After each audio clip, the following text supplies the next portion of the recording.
Halo seluruh, selamat datang di channel gua. Karena konten di channel gua banyak, lu cek aja playlist di channel gua. Ada alur cerita film, cerita horor, tutorial, unboxing, mukbang, video nggak jelas. Dah lah, langsung aja tonton videonya. Tapi tong hilapnya, subscribe dulu. Yuk, gaskeun.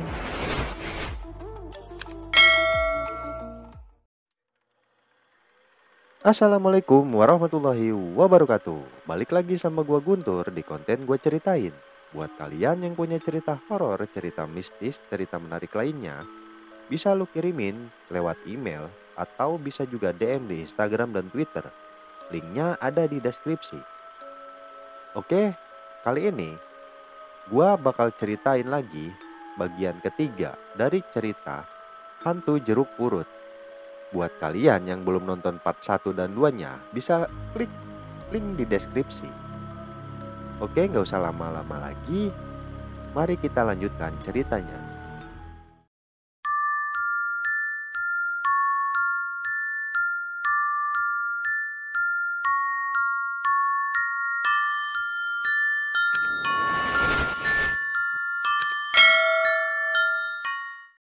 Mbak Ana, suara loudspeaker telepon. Mbak Ana, kenapa Mbak? Mbak, Airin berteriak panik. Terusin ceritaku. Terusin. Mbak Ana, Mbak, Mbak Ana, Mbak, kenapa Mbak? Sambungan pun terputus. Airin melotot tegang campur bingung. Tanpa sadar, dia menghempaskan teleponnya. Mbak Ana kenapa? Itu bukan lagi acting kan?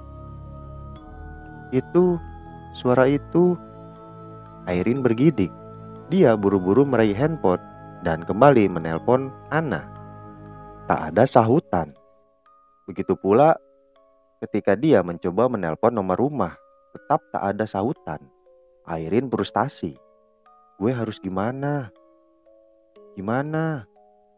Gue mesti pergi. Gue mesti pergi ke rumah Mbak Ana. Airin segera mengganti bajunya dan menyambar ranselnya. Melewati ruang keluarga. Dia melibat Rona masih dalam posisi duduk yang sama. Airin cepat-cepat melintas. Airin, mau kemana kamu? Tanya Rona tiba-tiba. Airin pergi mah, sebentar saja. Pamitnya buru-buru. Rona tetap tanpa ekspresi, melengos seakan marah pada dirinya sendiri. Airin menghadang taksi. Setelah memberitahukan alamat, dia segera meluncur ke rumah Ana. Rumah Ana sepi dan sunyi. Airin memberanikan diri mengetuk pintu. Tak ada sahutan. Airin memutar handle pintu. Ternyata pintu tidak dikunci. Airin masuk ke ruang depan. Kosong. Menuju ruang tengah, suasana acak-acakan. Kertas-kertas berserakan, serpihan kaca dan ceceran darah di lantai. Airin menegang. Dia segera mencari Ana. Mbak Ana, Mbak. Airin memasuki dapur, kosong. Airin kembali ke ruang tengah dan melihat pintu kamar yang terbuka lebar. Airin segera berlari menuju kamar tidur. Kamar tidur lebih berantakan lagi. Spray awut-awutan. Di sebuah pojok kamar, Ana terduduk menyender tembok. Wajahnya berlumuran darah. Matanya melotot dengan lidah menjulur. Ah! Airin menutup matanya. Ngeri. Airin mengintip. Dia memberanikan diri mendekati Ana. Memegang pergelangan tangan Ana dan kembali menjerit.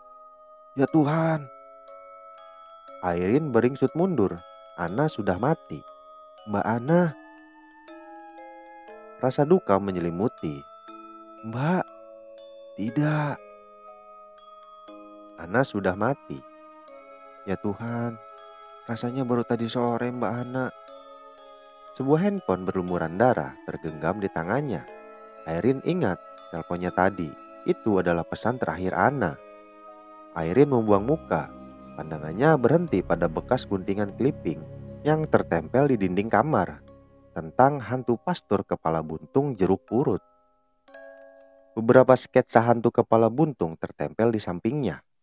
Airin berdiri perlahan, napasnya berpacu. Supranatural, pasti ini yang dimaksud Mbak Ana. Dia menguatkan hatinya, wajahnya yang sedih terlihat mengeras. Ia segera mencopoti satu persatu clipping dan gambar-gambar yang tergantung di dinding.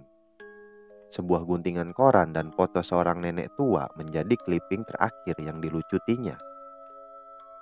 Nyai sukat kedekatannya dengan hantu kepala buntung. Airin tidak lagi konsen. Dia hanya melihat sekilas headline dan segera pergi dengan perasaan kacau. Melewati ruang tengah, Airin melihat laptop dalam keadaan hancur. Sebuah flash disk tercolok di salah satu port. Tanpa pikir panjang, Airin segera menyambar flash disk itu dan buru-buru keluar rumah. Dini harinya di rumah Airin. Butuh waktu lama untuk menenangkan dirinya yang kacau.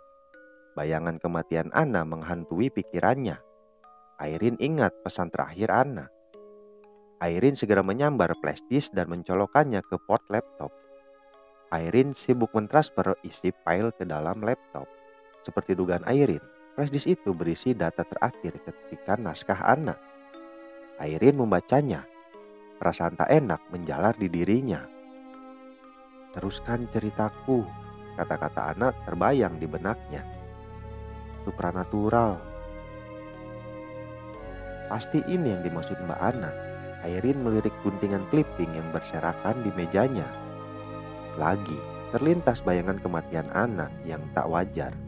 Airin bergidik. Polisi akan menemukannya besok. Airin ada di padang rumput berlari-lari ketakutan. Sekali, dia menoleh ke belakang. Sesuatu mengejarnya. Tolong! Tolong! Tolong! Airin menjerit sekeras-kerasnya, tapi tak ada yang mendengar. Rumput-rumput liar setinggi paha membuatnya susah bergerak.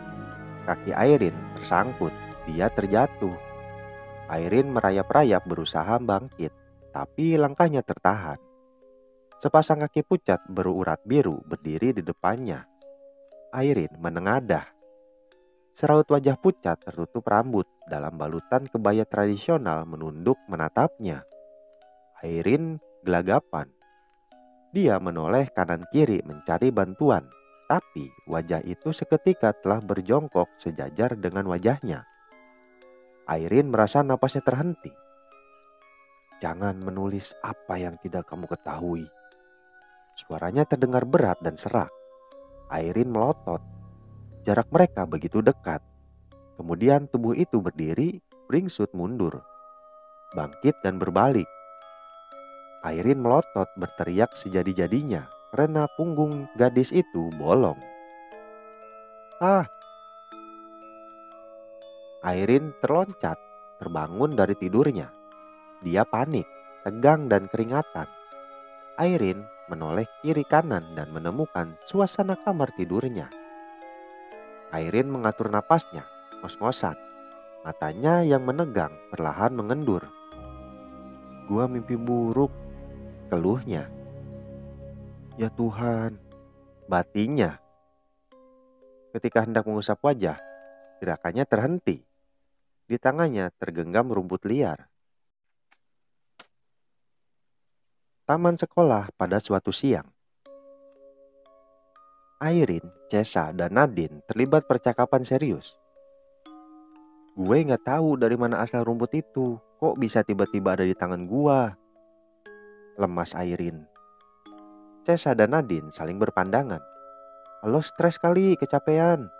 Cesa mengelus punggung Nadine. Gak mungkin, Ces. Gua buang tuh rumput dan lo tahu apa selanjutnya? Gua mau pergi minum. Ternyata laptop gue hidup. Padahal semalam gue yakin banget udah gua matiin. Lu lupa kali, Rin. Lembut Nadine simpati. Gak mungkin. Gue yakin banget. Kalau enggak, dari mana munculnya tulisan? Jangan menulis tentang kebohongan. Dari mana coba? Masa gue nulis sendiri? Mungkin mimpi itu ada artinya. Gumam Cesa. Airin dan Nadine mendengarkan. Kita kan nggak tahu apa yang kita lakukan itu salah apa enggak. Yang namanya orang hidup begini, mungkin aja mimpi itu adalah isyarat untuk tidak melakukan sesuatu. Apa? Tanya Nadine polos. Ya jangan terusin novelnya Mbak Ana, sahut Cesa menatap. Mana mungkin, sengit Airin. Kan kira-kira begitu. Coba lu pikir deh Rin, sebelum ini lo nggak ada masalah gangguan mimpi kan? Airin menggeleng. Cesa melanjutkan. Makanya gue berkesimpulan semuanya mulai dari kemarin. Ngaco lu, apapun yang terjadi gue akan terusin novel itu. Lagian gak ada kaitannya sama mimpi gue. Kali aja ini kebetulan. Airin bersikeras, kemudian mengendur. Bayangin deh, itu amanat Mbak Ana sebelum meninggal. Segitu kagumnya lu sama dia, ledek Cesa miris. Senyumnya terlihat pahit. Padahal baru kemarin kita ngobrol-ngobrol. Gue sedih banget. Kok bisa-bisanya sih ngasih amanat begitu? Gumam Nadine menerawang. Kok bisa pas juga lo nelpon ya? Mungkin udah suratan gua ketemu dia.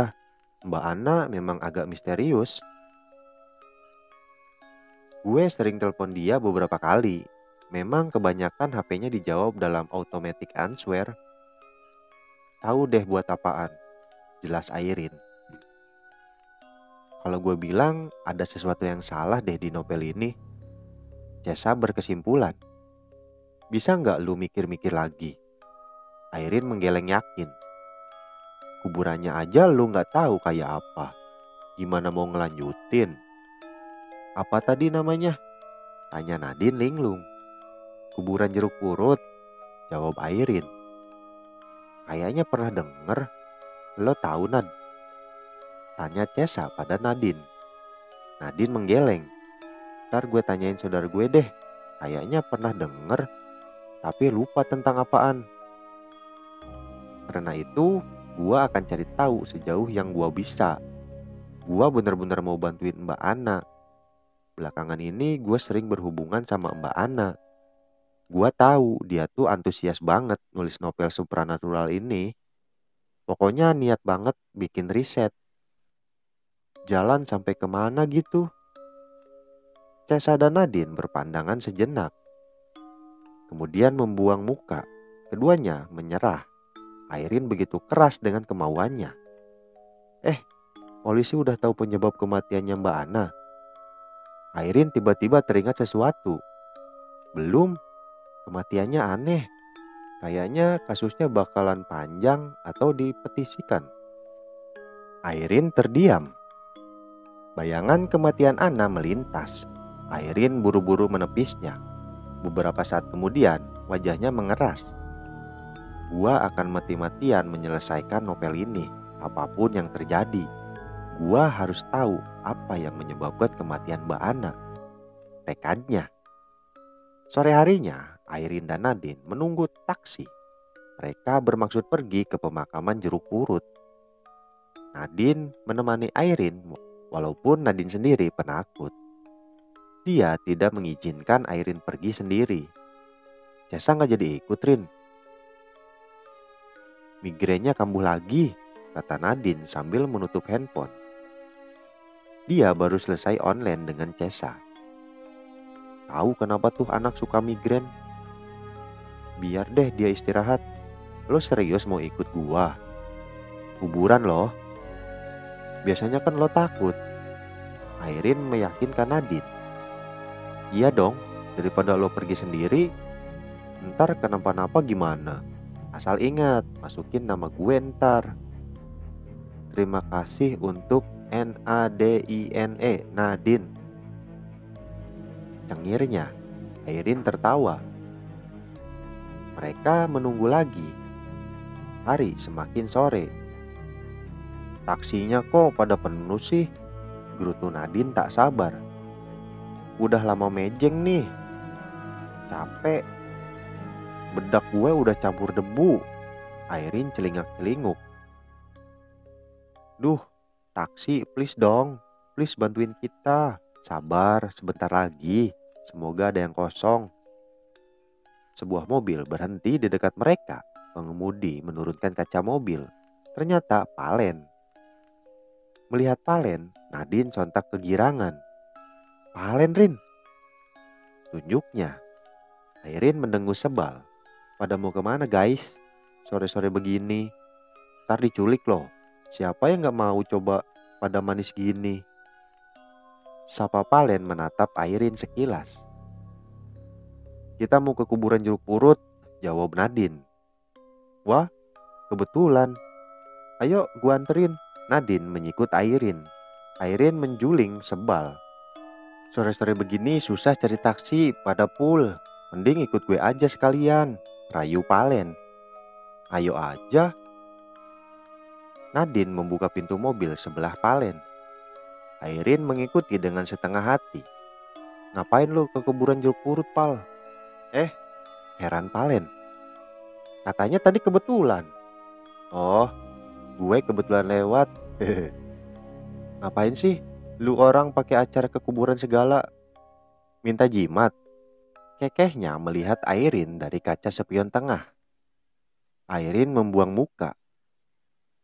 Berisik lu, cubit Nadine. Palen pun langsung tancap gas. Kuburan jeruk purut di malam hari. Nadine dan Airin turun dari mobil Palen yang berhenti di tepi jalan. Pemandangan kuburan jeruk purut sepi, sunyi, mencekam. Kegelapan berkabut, padahal hari baru menjelang malam. Gelap amat, serem Rin. Nadine gemetar, dia merapatkan tubuhnya ke Airin. Airin mengamati serius. Oi, perlu lampu senter nggak? Teriak Palen dari dalam mobil. Thanks a lot. Lo emang ahlinya, Pal. Puji Nadine sambil menyambar lampu senter pemberian Palen. Gue. Palen membanggakan dirinya. Puas pada kelengkapan peralatan mobilnya. Nadine memberikan lampu senter kepada Airin. Airin menyorot ke depan. Sorot senter dipantulkan nisan-nisan makam. Nadine bergidik. Baru tahu kuburan kalau malam-malam begini serem amat ya, bisiknya pada Airin. Airin menyorotkan senter ke segala arah. Ketika senter disorotkan ke samping, Airin dikagetkan dengan sosok wajah yang berdiri di sampingnya. Ah! Airin terperanjat. Nadine terloncat dan buru-buru ngumpet di belakang Airin. Seorang nenek-nenek menyeringai. Fisiknya kurus krempeng, kecil, bongkok, wajahnya penuh keriput dengan rambut panjang putih beruban. Airin mengendalikan diri. Maaf nek, katanya. Sorot mata nenek begitu tajam, seakan menelanjangi batin Airin. Pakaiannya lusuh dan kumal. Mau apa kalian malam-malam begini? Jangan main-main di kuburan. Pulang saja. Nanti kalian akan susah. Pulang sekarang. Perintahnya, suaranya serak seperti nenek sihir. Nadine semakin bersembunyi. Airin terbengong. Dengar, ini malam tidak baik. Roh-roh jahat akan menyantap jiwa kalian. Pergi dari sini. Sekarang juga, sebelum jatuh korban lagi. Perintahnya lagi. Palen keluar dari mobil dan berbaur. Pandangannya meremehkan. Apaan sih? Gembel didengerin. Ucap Palen. Pal, sopan sedikit. Dia kan orang tua. Airin memperingatkan. Palen malah bertingkah, membuang muka. Palen berjalan menuju kuburan sekedar melihat-lihat. Nek, maafin teman kita ya, kata Airin. Nenek itu memandang mereka dengan kesal. Ia menggerutu. Setelah itu, dengan tertatih-tatih, dia melangkah pergi. Airin dan Nadine segera menyusul Palen. Nenek itu terus berjalan. Dalam jarak beberapa meter, dia langsung hilang ditutup kabut. Airin tiba-tiba teringat akan sesuatu. Dia langsung berbalik. Nenek tadi sudah pergi. Airin terpaku. Memorinya bermain mencari-cari data mana yang hendak dikeluarkan. Kayaknya pernah lihat. Di mana ya? Gumamnya. "Oi Rin, ngapain lagi nih?" teriak Palen asal. Suaranya bergema, terpantul-pantul kemudian hilang. Airin kembali bergabung dengan Palen dan Nadine. Mereka berada di sisi kuburan. Airin terpaku. "Serem amat." "Serem Rin, pulang yuk," keluh Nadine melirik kanan kiri. Kuburan lengang dan sepi. Nadine bergidik. "Rin, pulang yuk." "Bentar ah," cuek Airin menebarkan pandangan. "Gua mau aja bantuin elu nyari data atau ngetik. Tapi bukan mejeng di kuburan kayak gini deh. Serem banget Rin. Gue baca di catatannya Mbak Ana, katanya kalau kita mengelilingi kuburan ini 7 kali, hantu pastor pala buntung itu bakal menampakkan diri. Kita bisa melihatnya dengan mata telanjang." Palen dan Nadine langsung menoleh. Sejurus kemudian, Palen mencibir. "Dengar dari mana sih lo? Cerita begituan?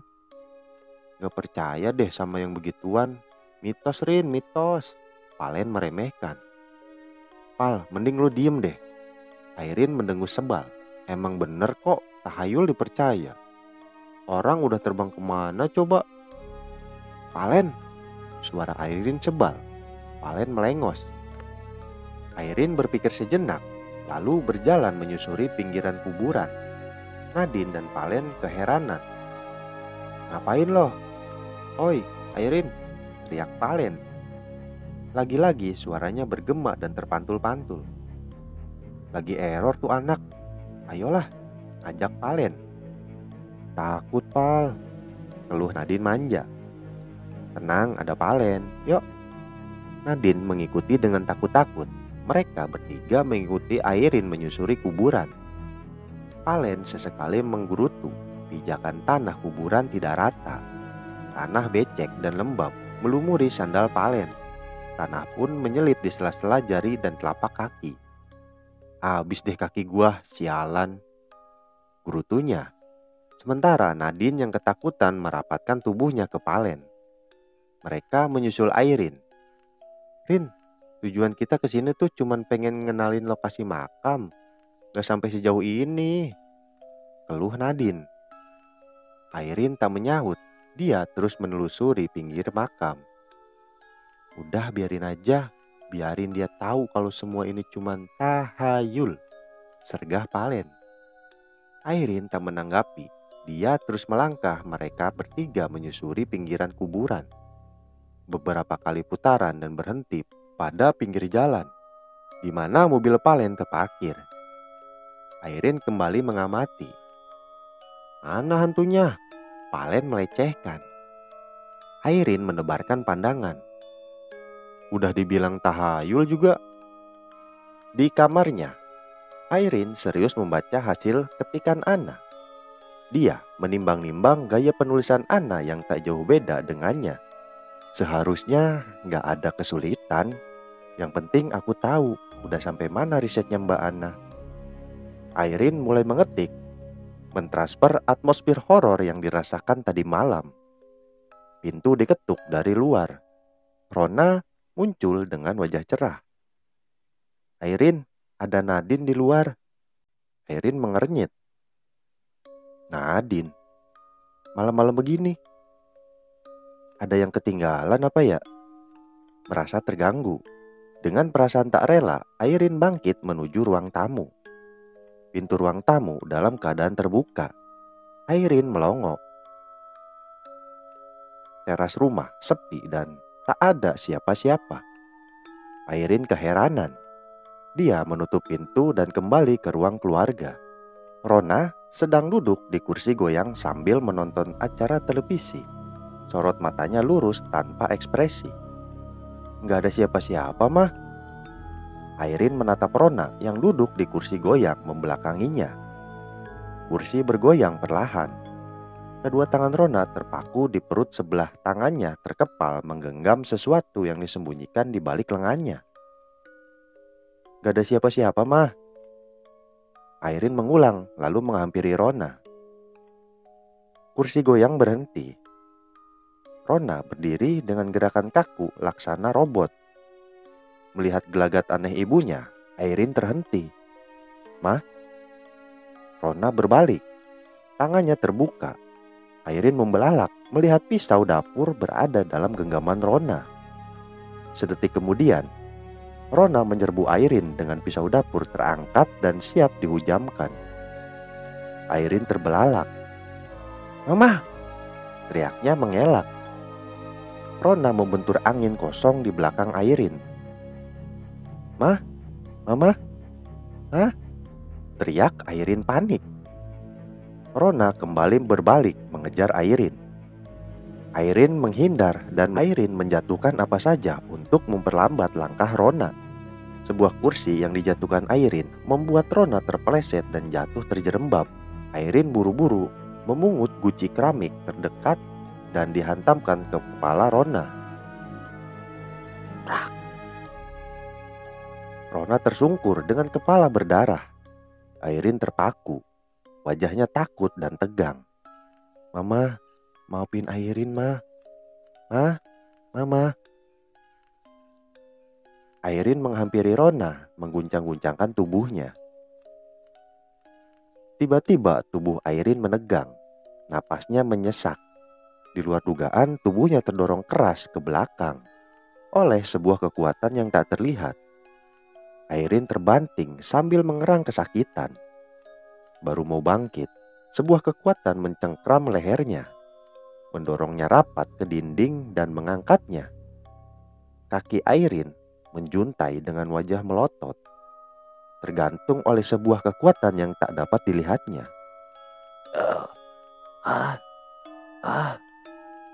Napasnya menyesak. Tiba-tiba kekuatan itu melepaskan cengkeramannya begitu saja.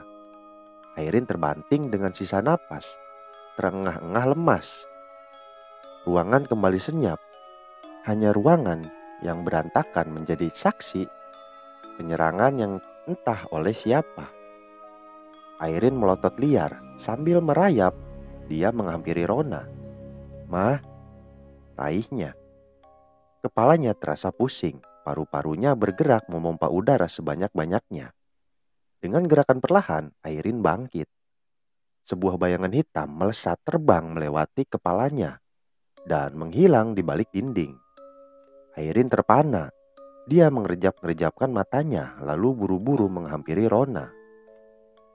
Airin berjongkok dekat Rona, mencoba membangunkannya. "Mah, bangun, Mah." Airin mengguncang-guncangkan tubuh Rona. Tiba-tiba kedua mata Rona terbuka, mendelik lebar, tersentak kaget sambil menarik napas panjang. Dia bengong memandang Airin dengan pandangan linglung. Esok harinya di sekolah. Airin baru tiba di sekolah. Dia bergegas menyusul Cesa dan Nadine yang berjalan di depannya. Wajahnya tampak pucat dan panik. Bel sekolah baru saja berbunyi. Murid-murid beranjak masuk ke kelas. "Nad, lu semalam ke rumah gue?" tanya Airin, mensejajarkan langkahnya. "Enggak," jawab Nadine enteng. "Mang napa?" Wajah Airin berubah tegang. Langkahnya melambat. "Nyokap gua semalam bilang elu dateng. Pas gua buka pintu gak ada siapa-siapa. Terus nyokap gua tingkahnya jadi aneh. Dia bawa-bawa pisau kayak mau ngebunuh gua." Cesa dan Nadine langsung berhenti. "Yang benerin?" Cesa setengah gak percaya. "Nyokap elu, Rin?" "Iya. Duh, gue juga gak tahu kenapa nyokap begitu. Abis dia bangun, katanya gak inget apa-apa. Cuma kepalanya terasa sakit. Soalnya waktu dia mau nikam gua pukul pakai guci." "Hah? Lu pukul nyokap elu?" Nadine terperanjat. "Terus kenapa-napa enggak?" "Anehnya dia gak gitu ngerasain. Padahal gua pukul keras-keras. Cuman memar sih. Udah gua kasih obat memar." "Jangan-jangan nyokap lu kerasukan." Cesa melirik tegang. Gue pernah denger yang namanya kerasukan suka nggak inget apa-apa, tiba-tiba blank gitu. Duh, Airin melirik ke koridor. Guru-guru mulai berdatangan dan masuk ke kelas. Ntar deh, gue pusing, gelap, masuk yuk. Siang harinya di ruang praktek laboratorium. Pelajaran praktek laboratorium baru saja usai. Beberapa murid keluar ruangan. Tinggallah Airin membereskan perangkat laboratorium di mejanya. Pikirannya melayang pada kejadian semalam. Masa mama kesurupan? Caurin, pamit salah seorang teman. Oh, saut Airin nelangsa. Pelajaran hari itu tak ada yang nyangkut di otaknya. Terngiang kata-kata Cesa. Jangan-jangan mama memang kesurupan. Airin mengusir hatinya yang galau. Dia menoleh kanan kiri, ruangan sudah sepi.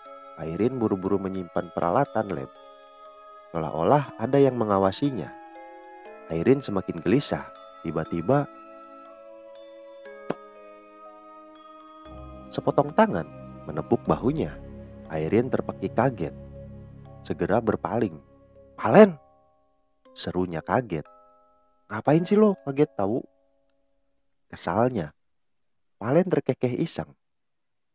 Gua belum lihat penampakan apa-apa. Lo? Airin tak menyahut. Dia menaruh perangkat laboratoriumnya di lemari kaca. Palen mengikuti. Lo kenapa sih bete gitu tiap kali ngeliat gua? Palen memperhatikan Airin yang diam saja. Lo cakep deh kalau marah. Tak ada sahutan. Palen mulai sebal. Begitu Airin menutup lemari kaca, Palen langsung merenggut lengan Airin. Apaan sih? Airin memberontak. Tenaga Palen tercengkram kuat di lengannya. Palen, seru Airin kesal. Asal lo tahu aja, gua jadian sama Nadine karena kasihan. Lepasin Palen. Airin memberontak, cengkraman Palen semakin membuatnya kesakitan. Gua sukanya sama elo. Mestinya elo yang jadi cewek gua 2 bulan yang lalu. Tapi elonya malah gak jelas. Sakit. Cesa muncul di depan pintu laboratorium memergoki keduanya. Melihat Cesa, Palen melepaskan cengkraman tangannya dan membuang muka. Berlagak nothing happen. Airin mengelus tangannya. Wajahnya memerah menahan marah. Brengsek bener loh. Geram Airin berlalu. Airin menghampiri meja lab, mengambil buku-buku lalu bergegas keluar ruangan. Di depan pintu, dia berpapasan dengan Cesa. Kemudian melewati Cesa dengan tampang cemberut. Cesa segera tahu apa yang dilakukan Palen pada Airin. Cesa bergegas menghampiri Palen. Bisa gak sih lo gentle dikit? Lu jangan bikin posisi Airin susah dong. Airin sama Nadine kan temenan, sengit Cesa. Palen membuang muka lalu menghindar. Gak usah sok ikut campur deh, katanya seraya meninggalkan Cesa. Cesa hanya bisa menarik napas kesal. Ingin rasanya dia memberitahu Nadine, tapi Airin selalu melarangnya. Cesa merengut ikut-ikutan bete. Di rumah Airin sedang mengetik di laptop. Kening berkerut seakan berpikir keras. Di atas kasur, Nadine dan Cesa duduk sambil membaca kumpulan clipping koran dan majalah seputar pemberitaan hantu kepala buntung. Rin, ini isinya opini apa pengalaman orang-orang? Tanya Cesa. Airin menggeleng tanpa mengalihkan perhatiannya dari laptop.